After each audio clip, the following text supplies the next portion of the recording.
국방부가 최근 발간한 교재의 독도를 분쟁 지역으로 기술했습니다. 이에 많은 논란이 발생했는데요. 이에 윤석열 대통령은 강한 질책으로 국방부는 모든 책을 회수하기로 했습니다. 그런데 이러한 일이 발생한 이유에 대해서 서영교 의원이 의혹 설명해 주셨는데요. 만일 사실이라면 굉장히 충격적입니다. 해당 내용 함께 살펴보시죠. 독도는 우리 땅입니다. 그런데 윤석열 정부의 국방부가 독도를 지워버렸습니다.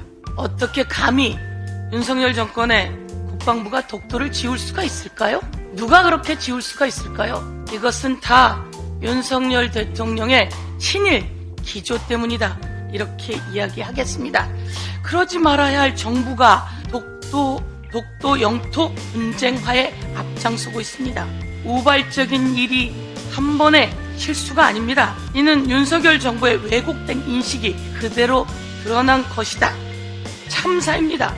일제강점기 강제징용, 위안부 문제, 후쿠시마 핵오염수 방류 문제 등 그동안 윤석열 정부의 친일정책 기조가 이제는 국방부 교재에서 독도를 지워버렸습니다. 국방부 교재에는 11개의 지도가 나옵니다. 11개의 지도가 나오는데 이 중에서 독도를 빼버렸습니다. 여러분, 국방부 교재에 이렇게 독도를 지울 수 있는 것은 감히 누가 할 수 있겠습니까?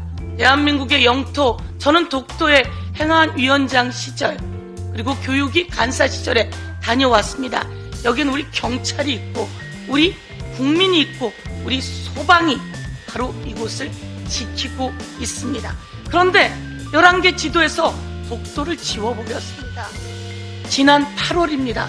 용산 대통령실 NSC에서 회의가 있었습니다. 대통령실 관계자, 그리고 국방부 관계자, 그리고 통일부 관계자, 국정원 관계자, 그리고 안보전력연구원 관계자가 모여서 회의를 했습니다.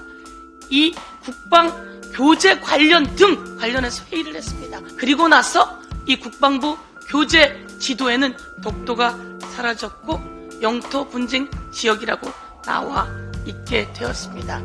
그런데 이에 대해서 문제 제기를 여러 번 했고 우리 최고위에서도 홍익표 원내대표가 문제 제기를 했습니다. 그러자 윤석열 대통령이 대노했다고 합니다. 그래서 이 교재를 전량 회수한다고 하는데요. 대통령의 지침이 있지 않았을까? 그렇지 않았겠죠, 절대로. 그런데 대통령실에서 NSC에서 이런 회의를 하고 만들어진 교재라고 하니 이에 대해서 문제 제기를 안 할 수가 없습니다.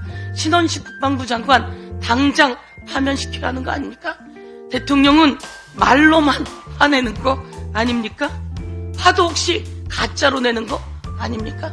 대통령은 당장 신원식 국방부 장관 파면하고 국민 앞에 이 사태에 대해서 머리 숙여 사죄해야 한다. 이렇게 말씀드리겠습니다.